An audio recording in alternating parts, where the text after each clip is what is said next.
soundbite to wisdom. What else can we do to improve liquidity? What else can we do to improve this for the banking sector? Thank you, State Bank, as always, for your patronage. SECP, whose guidelines without which the Green Sukuk would not really be a reality. Our partner, SROs, CMIs, always again for your patronage.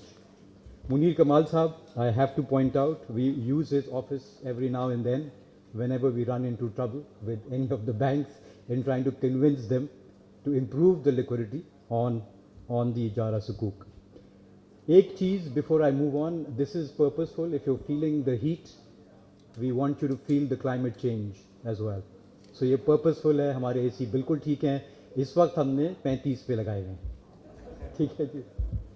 Just very quickly, I thought I'd just give you some reflection on where we stand, because this is really a milestone moment. No doubt in anybody's mind. So where do we stand from a perspective of globally? So I will not get into the introduction of ESG. I think time is short. So I'll just take a minute or two to reflect on total size अब जो market का है वो 50 trillion है of ESG assets. That's where we are nearing. So it's 19% annualized growth, and this number means you are nearly 30% of global AUMs.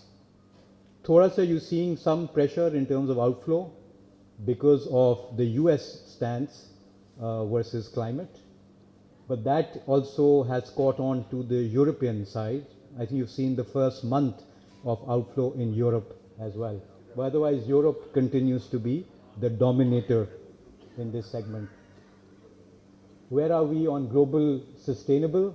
So over 1 trillion issued in 2024 via the sustainable bonds. And you can see a majority of that, which is 60 odd percent, is green.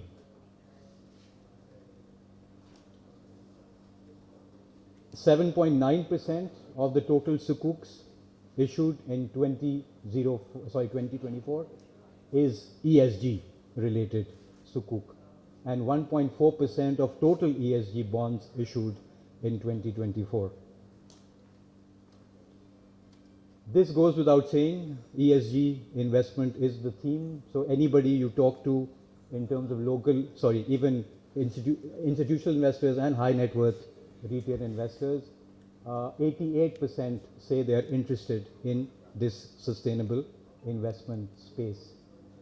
This is the most important slide to me. I think Pakistan at the moment stuck somewhere between Ghana and Kenya, probably looking to climb up above Nigeria in a few months from now, because we have in the pipeline, so after this current government sukuk, we have a couple of private sector sukuks in line as well.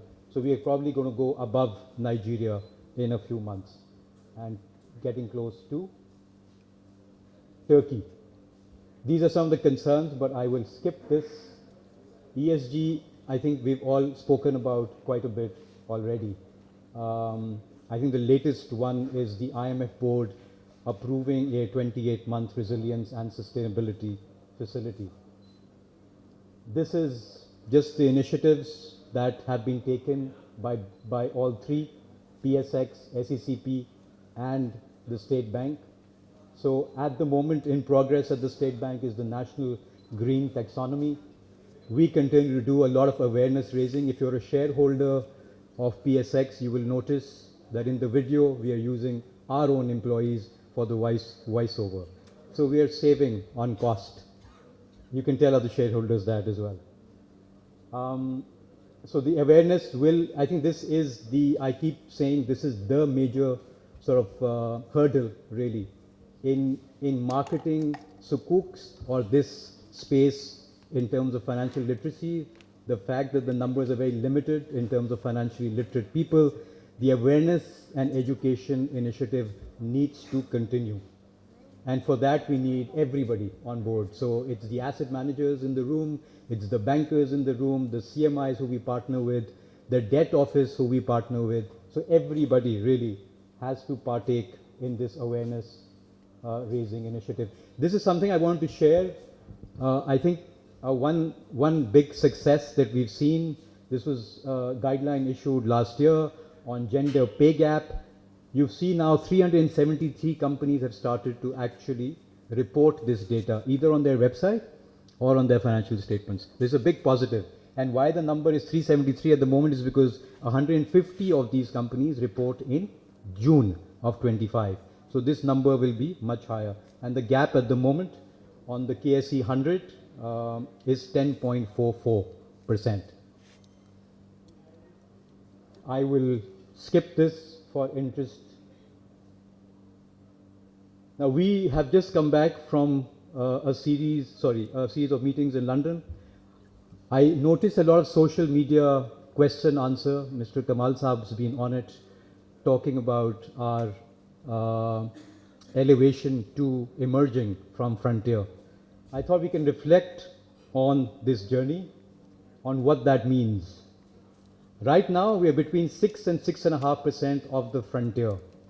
The sad part is, frontier में AUM minuscule hai. It's literally absent because people have closed down their frontier umbrellas. There's no more, not a lot of AUMs under frontier. 7 or 8 years ago, under frontier, $25 billion under management था. तो अगर आपका 10% था, जो पाकिस्तान का था, weightage in FM, it meant a lot. Today, वो AUM ही खत्म हो गया है, मतलब $5 billion होगा maximum. और उसमें हमारा weightage बढ़ के 6 और 6.5 के बीच में आया. This is the मुश्किल सवाल for all of us. How do you climb this bandwagon onto emerging? Because the criteria has gotten tougher. $3 billion minimum market cap chahiye, which you can see only OGTC meets today. But then closely behind is Mari and United Bank.